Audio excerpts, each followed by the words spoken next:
right now. It's okay. Yeah, for the moment you can move a bit. Because I promise we will not do any analytical meditations anymore before the break. So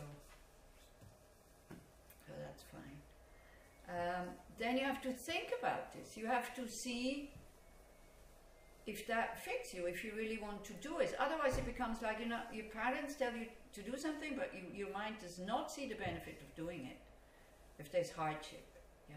And your parents say, please do your homework, but you see absolutely no benefit, then it becomes very painful and not satisfying, and it will be difficult for you to do the homework, actually. Whereas if you see the benefit of it, if you think about this and you see the benefit, then even if it's difficult and hard to do, it doesn't really matter. Wouldn't you wish to have the wisdom that you have now, that you would have had it already when you were a kid? Life would have been so much easier. If mom says, please wash the dishes, you just go and wash it. It's no big deal. It's very easy to wash dishes. And then there's peace and harmony in the family. But no. And then there's all this fighting, and mom is not happy, and then there's tension, and then you want something, and then she doesn't give it to you, and all this. Like, yeah? And actually, we still behave like the kid. Now we know that, at least we know it would be beneficial, but the habit is so strong that still now, if something is not comfortable, if you're not forced to do it, we don't do it. That's the problem. So you think about it, whether that would be for you, whether that fits you. And then in order for the mind to transform, you have all the points, and then you sit and you did what we just did now. It can be very short. Before you take refuge, instead of just going blah, blah, blah, blah, blah, you look, are these two factors in the mind? Is that wish to escape suffering and the causes of suffering, or being afraid of causes and of the causes of suffering? Is that there? You phoned the doctor because you were afraid that it will get worse. I had a last retreat, I had a filling that fell out. So it's not pleasant, and it's like fillings shouldn't fall out, should they? The first reaction is always, oh no, as if I'm the first and the only one that fillings fall out. So then I think, oh, it's in the middle of a retreat, the beginning of the Yom Kippur retreat, what shall I do? And no, actually it was in the 7 points already, I think. So then it doesn't hurt. If I would not be afraid and knowing that if I leave this open, then there will be pain, I wouldn't have called the dentist. Yeah. But again, I didn't panic and say, I need to go to the dentist immediately now because it doesn't hurt. It still doesn't hurt, so I called my dentist and they said, well, if it doesn't hurt, you can come when you come back. And so the moment I'm back, I'm going to the dentist. So you need to know these things in order to go through the trouble of going to the dentist. Otherwise, why would you go? You would only go when the pain is really big. So it is a kind of fear that the pain will come. Fear that is based on knowledge also, or on experience. Yeah? So the fear that we have when we take refuge in the Buddha, Dharma, and the Sangha is the fear of our next lives, being reborn in a lower state. So then we need to know what makes me reborn in a lower state. Yeah? So we need to trust these practices. I need to trust my dentist also when I go there because he hurts me. It's not pleasant. On top of it, I have to pay money. So, if I wouldn't be afraid of the pain, I wouldn't go. Why would I go to the dentist? So right away, like Asian people, like Tibetans and the Indians, they don't have so much money to go to the dentist because it's very expensive. So what happens when they get old, they don't have rotten teeth and they don't have pain. Their teeth just fall out. And problem is solved for them. So, all this money that we're investing in the teeth, I wonder sometimes if it's really worthwhile. They can also fall out and there's no more pain. And that's it. It would be much easier. So with the mind, it's not like this. With the mind, we have no choice. We have to work with it. Or another choice but to work with the mind if you want to be happy? Do you think we have another choice than developing love, compassion, patience, and wisdom? A lot of money? If you're very poor, you think that's it. If I would have no financial problems, I would have no more unhappy moments. Haven't you had that moment, especially when you're young? That you I have problems, why? Because I can't pay my bills, or I can't buy what I want to buy. Isn't that what we think usually? Do you think it's true? See, everybody knows it's not true, yet when the bill comes and you can't pay, you think, I'm unhappy because of that bill. Isn't it? Okay, so money is not going to, that's not a choice, because it's not reliable. Lots of friends and harmonious family, you think that would be the cause for lasting happiness? Definitely not. I mean, it's usually our friends and our families who create us the most problems, not strangers. Strangers, you know, they insult you, you move on. It's like, yeah, he doesn't know me, it's okay. But if a friend says some unpleasant things to you, it's a big problem, and you hold on to it. So the hurt feelings don't come from strangers. They come from people that know you, or that you know. And very often people that you're attached to, and they shouldn't hurt me, that's not right, isn't it? Like the standards we put on them. Not seeing that we're also not keeping these standards. So by seeing that we're not keeping the standards, by the way, what it doesn't make us immediately like much better people, but we forgive others for not keeping their standards. We have much less anger.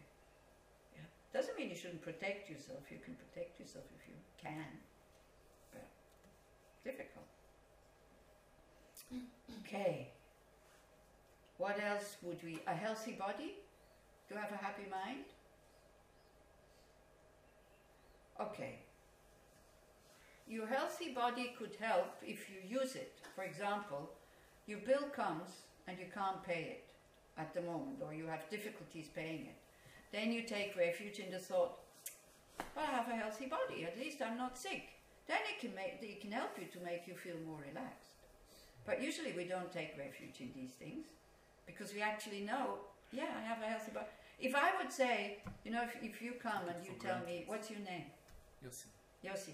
If Yossi comes and he says, my partner has just left me, and I say, yeah, but Yossi, you have financial security and you have a healthy body. What are you complaining about? You still have a lot of good things in your life.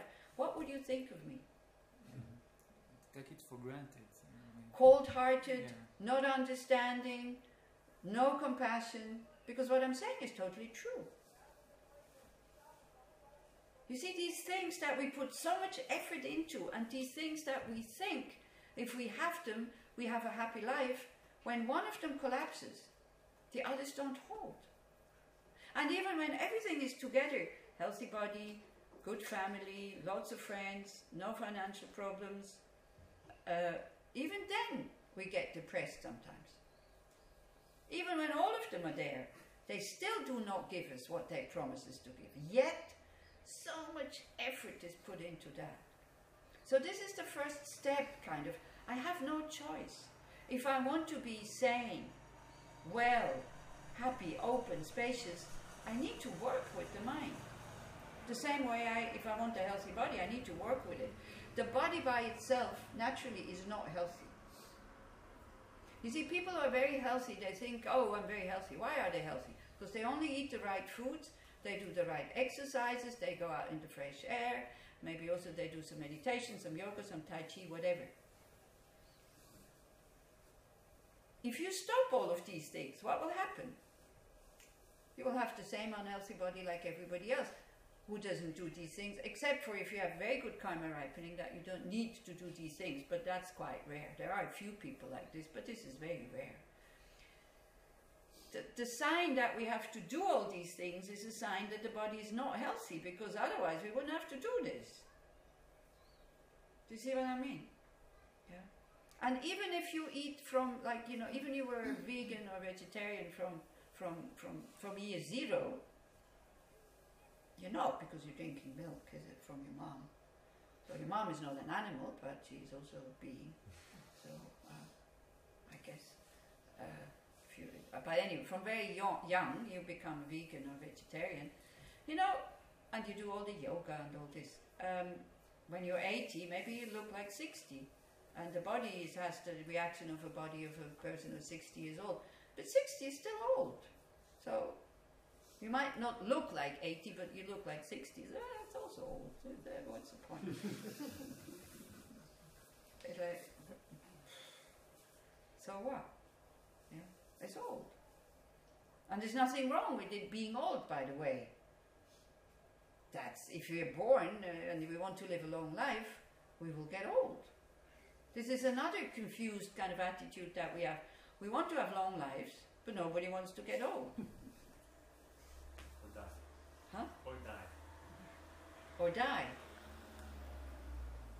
Yeah, so we want to have long lives. We don't want to die young, but we also don't want to get old.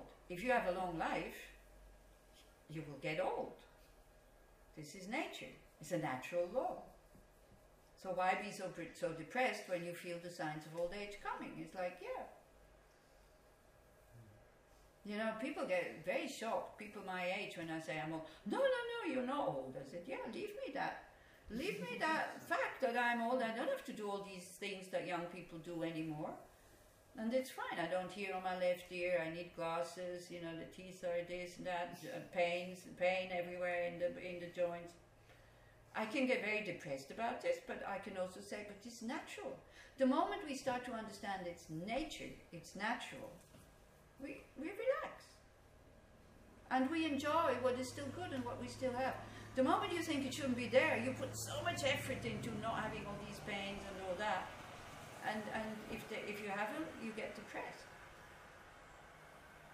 I mean, how much money is being made because people don't want to look old? Wow. One of the biggest industries, I think. It's amazing.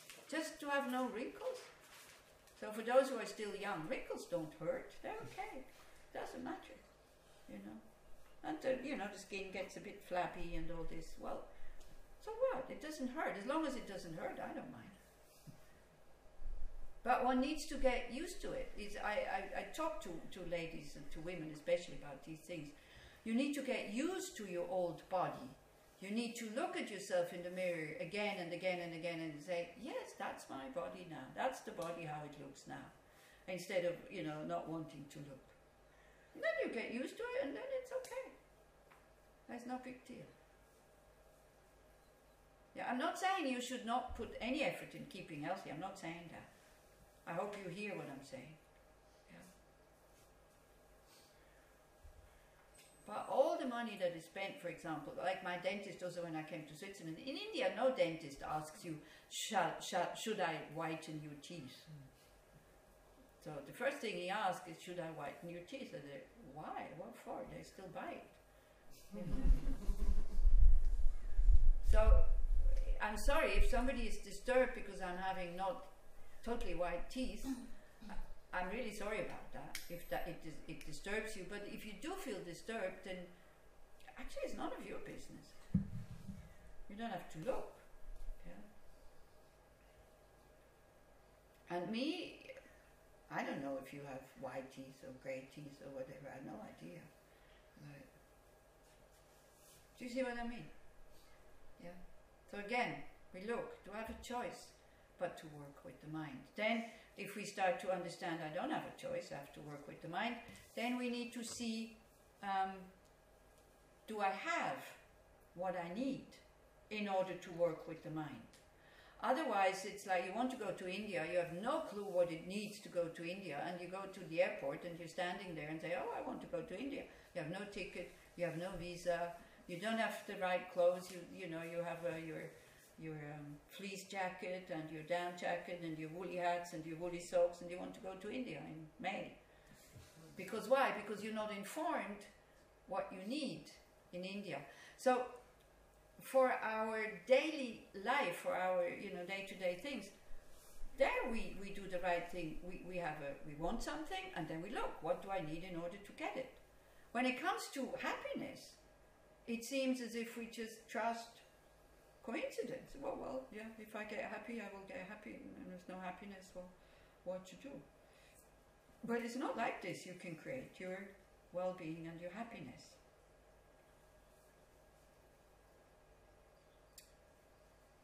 Okay, so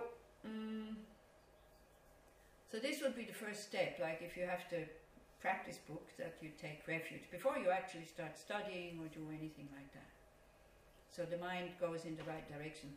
Then one also knows, in order to strengthen that mind that wants to be of benefit to others, you repeat the formula of, may all beings have happiness and the causes of happiness.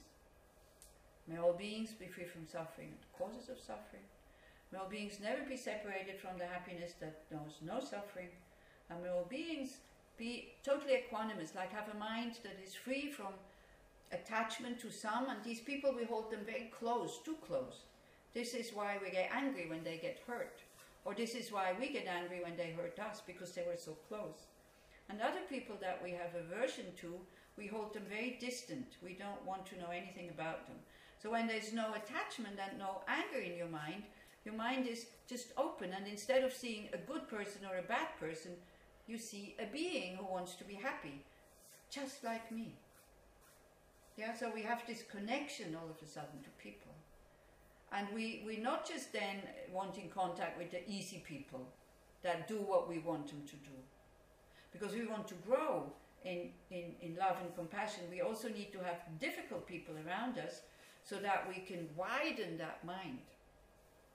Again, the mind of a mother or a father, if you see that you're a teenage kid or 20 years old or something like that, is planning a criminal act, how would you feel? Nothing? Oh, he's 20 years old, he can do whatever he wants, it's his life. Would you react like this? No. So how would you feel? Guilty. Huh? Who said guilty? Would that help?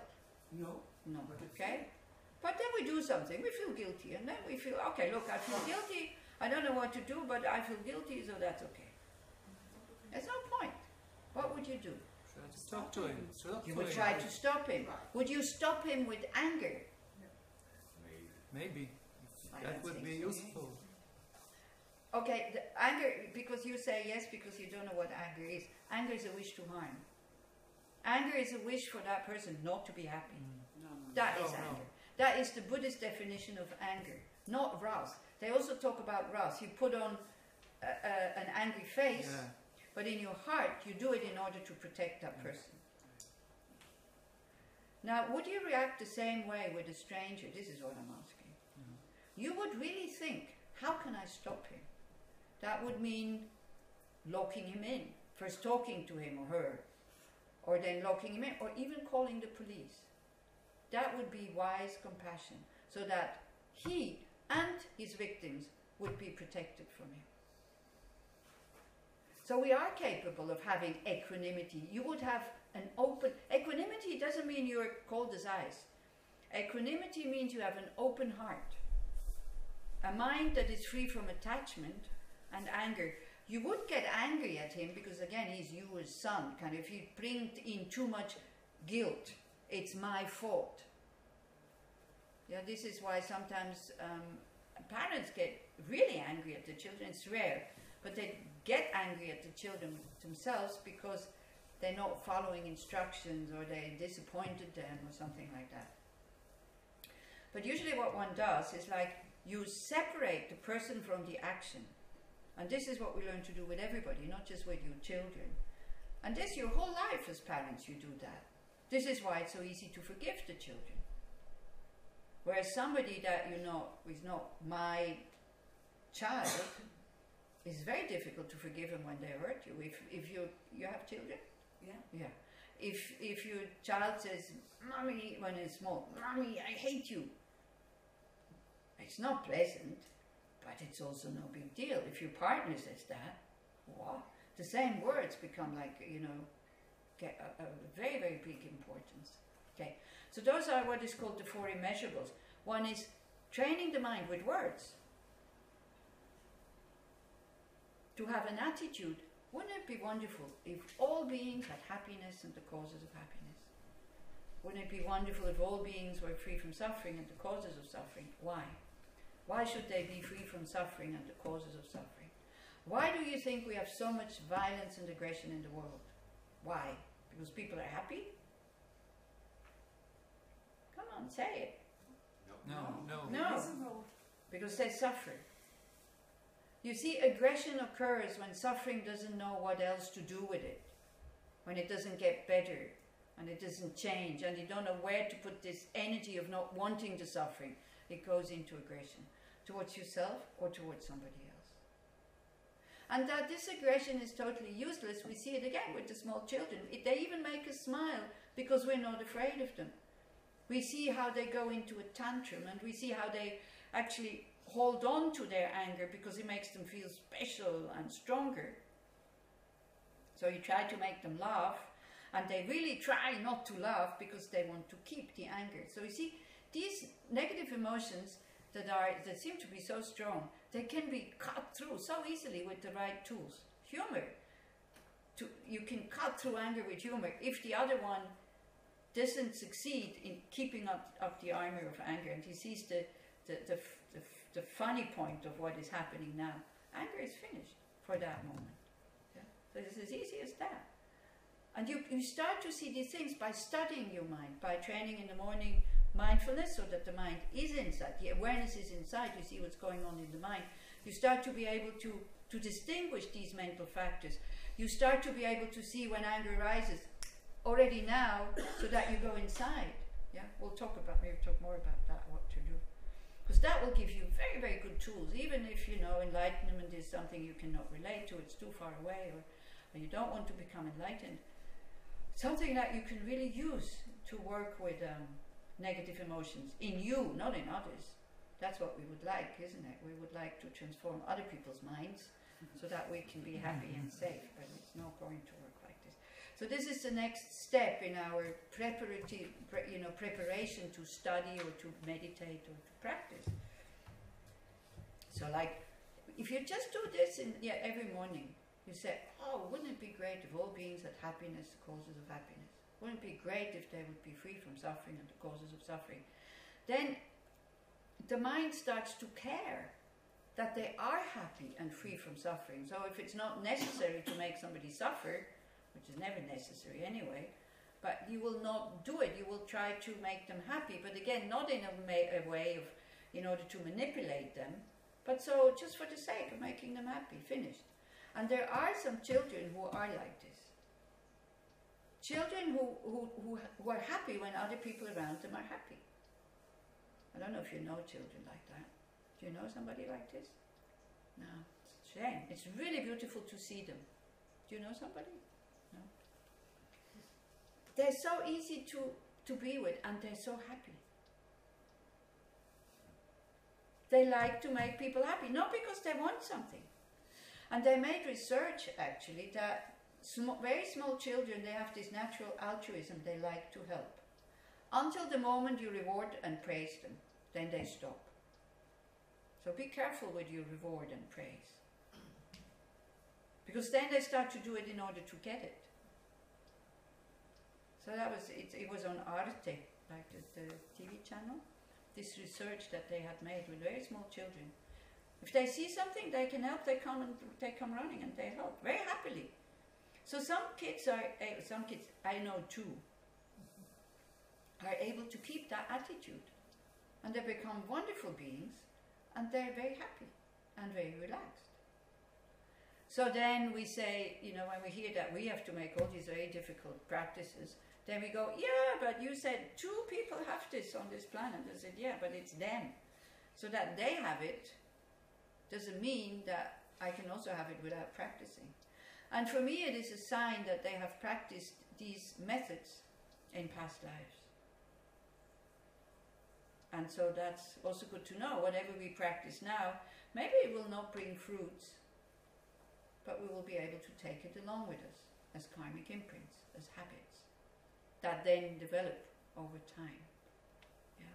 Like for example, if you smoke and you would really like to stop and you don't succeed, and every time you smoke a cigarette, instead of beating yourself up, you just go like, it's really not beneficial. It's really not beneficial. And then if the ego comes and says, yeah, but if you stop smoking, you will get fat because you eat all these unhealthy things and all these sweet things and all this, you'll never be able to stop. But still, even just feeding the mind this information, it's not great. And then you give the mind all the information that you can handle without feeling guilty. It's unhealthy, it smells bad, it costs a lot of money, all these things. Next life you will be reborn as somebody who just doesn't even want to start, because you take that with you. But if we start to give up and we say, oh no, you know, it's not working, look, I still have to have it, then of course nothing will transform. So the next step that we do, we're still in the preparation here before we start the teachings, the next step that we do a practice which is called the 7 limbs.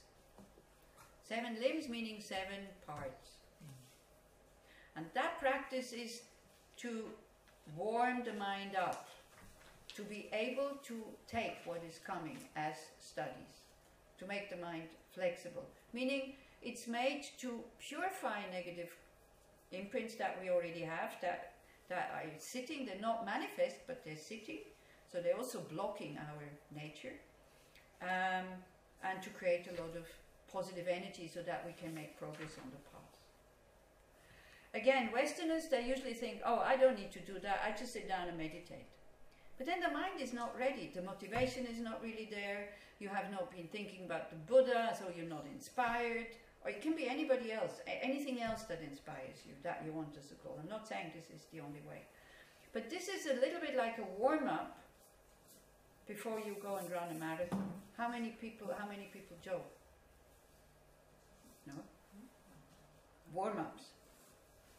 Yeah, you have to do them, otherwise you get cramps very quickly. Are they interesting to do, the warm-ups? Are they interesting? Are they exciting? Are they... No, they're pretty boring. They're boring. But you don't mind, you still do them. Why? Because you know what happens if you don't do them.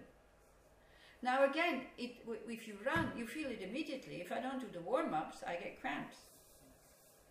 With the mind, we don't notice it so quickly. Only when you start to really see the benefit of these practices, and then you do them joyfully or not joyfully, it doesn't really matter, like the warm-ups, then you will start to see the benefit. You will start to say, oh, the meditation is much lighter, and there seems to be more purpose in it, and it's more focused, and because the blessing of the Buddha is there. Yeah. So the first limb is, I prostrate, it's not in your booklet there, but I can give it them to you if you want. First limb is, I prostrate with my body, speech and mind. Creates a mind that appreciates having contact with these methods. You prostrate with the body. Of course, I know that in Judaism you're not allowed to prostrate. For me it's fine. I do honor that. I'm not Jewish, so I have no problems prostrating. It's an expression of the body to show respect. Speech is when I say prayers, like sometimes there's prayers that are, how do you say that in English? When you praise the qualities of the Buddhas. That's for inspiration. Yeah, so that is prostrating with the speech. Prostrating with the mind is having appreciation for the presence of these teachings, and for the Buddha who found all this, and for the people who practice it. What do you think? A mind that respects and appreciates, like a good mind? So relaxed. When you're with something or with somebody that you really appreciate, it's gratitude. Such a beautiful mind. It can be developed. We hardly put any effort in creating gratitude. It's always more, better, faster, cheaper, but better. Hey, it's again, it's so confusing. If it is good, it's expensive. If it is cheap, it is crap. So make up your mind. Yeah. You know, you all know it. You didn't have the money to buy something good, telephone or camera or whatever. You buy something cheap, what happens? You're not satisfied. It's not worthwhile spending the money if you have this standards of it should be quality. Don't believe what they're telling you in the shop. I think you can really trust that. Usually when it costs a lot of money, it's a good thing. Simple. And don't waste all these hours going round and round and round to find something that is good but cheap. Why? Waste of energy and time. So prostrate with body, speech and mind creates the mind who appreciates. I present clouds of every type of offerings, actual and imagined. This is why we make all these offerings. Well, it's still fairly empty actually, so if you find more things to put, also that mountain can be higher there. So if you find more things to put on the altar, like we always offer it in abundance, with a lot of joy, then we eat it ourselves. You know, if you have things there that have not been, none of it has been offered, what you have there.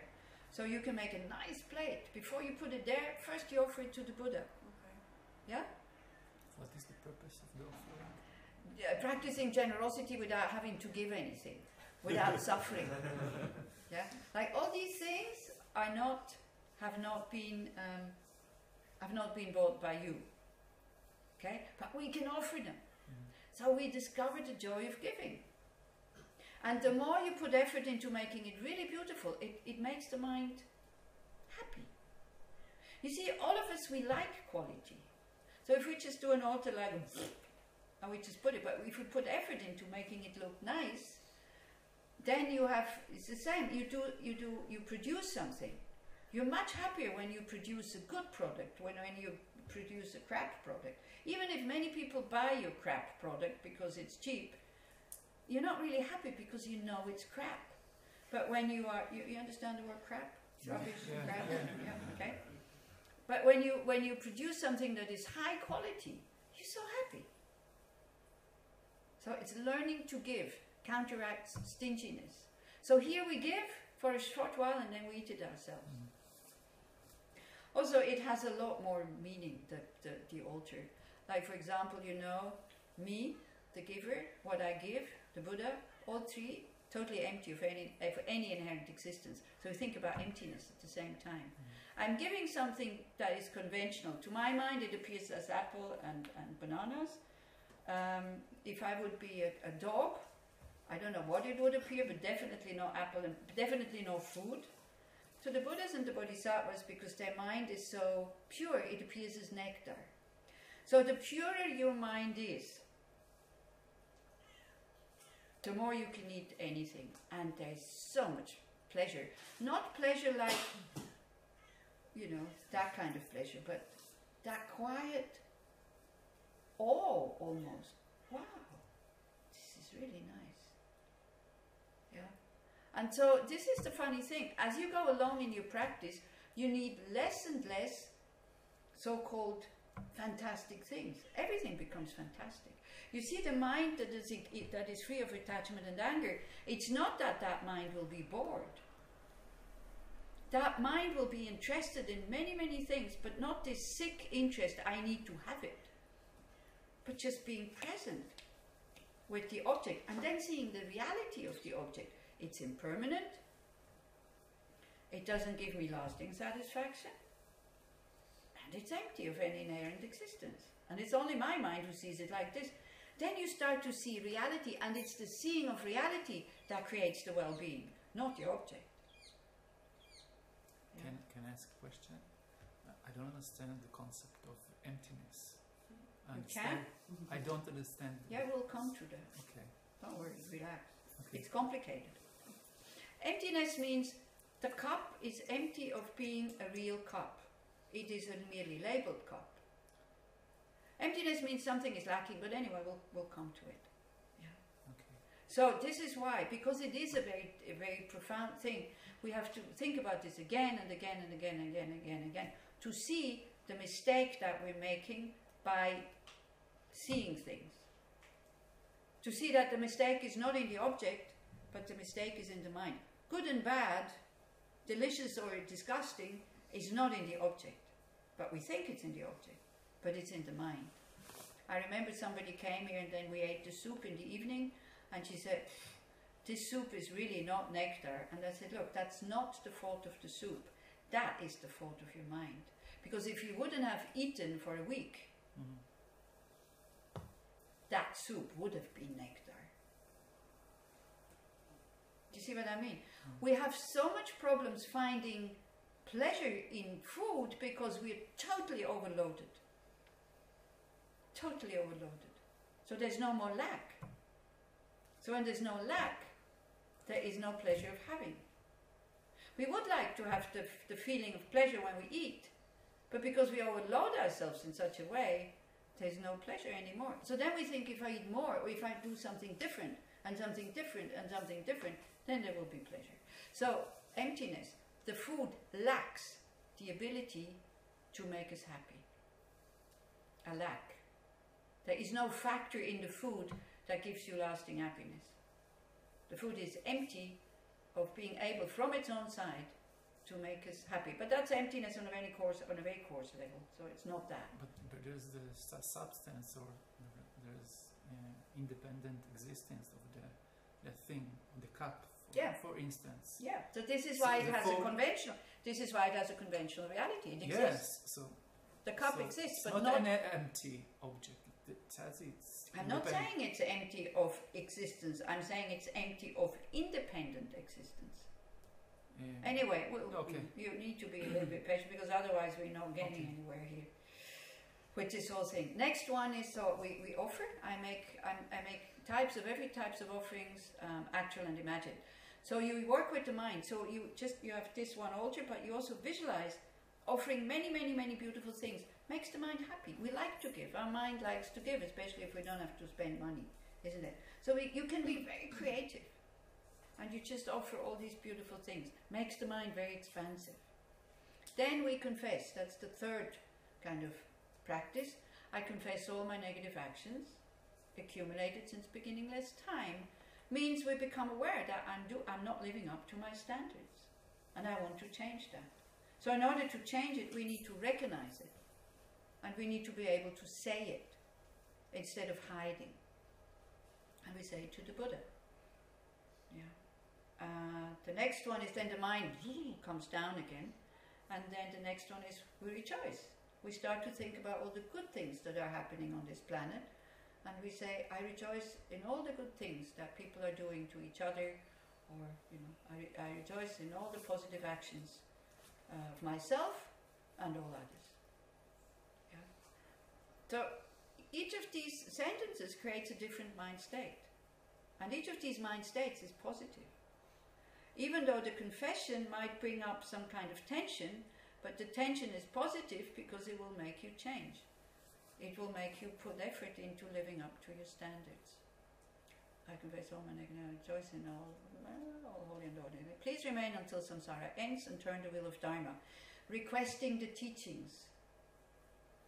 Yeah, we say, please remain to the Buddha. Please manifest again and again and again and again as teachers, so that I can continue to receive teachings until I'm enlightened. And not just only appear as a nice human being, but give teachings. Please remain until at the end of cyclic existence, and turn the wheel of Dharma for living beings. So this is requesting teachings. Because if you're not requesting teachings, the teachers don't give you teachings, because why would you give something to somebody that doesn't want it?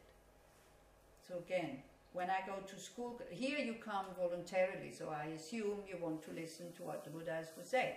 I assume. If I have to go to school classes, before I start to talk about Buddhism, I tell them that if they don't want to be here, they can go. Because I'm not allowed to teach Buddhism to somebody who doesn't want to hear about it. So until now, not one student, and most of them are teenagers, has left. If you give them the freedom to be there or not to be there, they're much more awake and they're much more interested than if you say, you have to stay and you have to listen. Yeah? So this is why we, from our side, we have to ask the teachings. And this is why also when High Lamas come, you offer them the mandala. That is to request teachings. Again, it's so many rituals that it's difficult to understand, and if you don't understand them, then you think it's just empty, whatever. But it's not. Everything has an effect on the mind. Everything is there to help you practice if you can take it in the right way. Yeah. Like each movement of warm up has a function. Yeah, and you're being taught by a coach how to warm up also. We're not just jumping around. Yeah, it's very structured, the warm up. And then the last one is I dedicate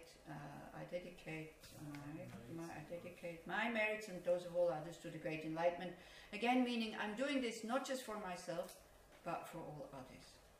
Also, for the happiness of all beings. I'm doing this for my happiness, but also for the happiness of all sentient beings. Then you offer a mandala, which is also very strange, which is this ground anointed by perfumes, strewn with flowers, Mount Meru and sun and the moon. I offer this as a pure land. May all beings enjoy this pure land. So one visualizes a perfect universe and offers it. Why? So that we trust that we can create that universe, because happiness is in the mind and nowhere else.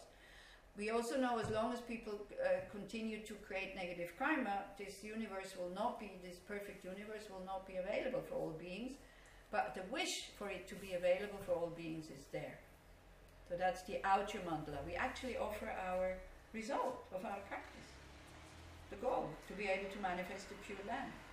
No, we're not offering the pure land of Medicine Buddha or Chenrezig or whoever. I'm offering my future pure land here. Why? Because so that all beings can enjoy it. But if they don't have the right visa, they cannot enjoy it. So the right visa is not I'm a Buddhist. The right visa is I have eliminated my negative emotions. That is the right visa to go to this pure land. But so then we know we want to put some effort into helping people to go to this pure land. Then, so that's the 7 limbs. Then is this mandala. Then is an inner mandala where we say, friends, enemies, strangers, my body, wealth, collections, my 3 poisons, like my main delusions, all this also I offer. So we offer everything that prevents us from being fully awakened. And then we start to practice. I mean here, if you would be Tibetan, then you go through the lineage lamas, so you have the, you know where the teachings come from Shakyamuni Buddha, then it went through different channels to your own teacher and so forth and so on. So you would offer a bath to the Buddha and all these things. So there's many things. Like the Tibetans, they had time. When they designed these practices, they had a lot of time. Now we don't have this time. So then, if we do it here, when you understand what is being done, this takes 5 minutes. I mean, 5 minutes and 24 hours in a day is not so much. And as I said, it's like the warm-ups. But I don't want to throw it on people because I think it's not beneficial. But we'll take them out, and then tomorrow morning we'll do that. So then at least you have an idea what we're doing. Okay, so then we come to the first verse there.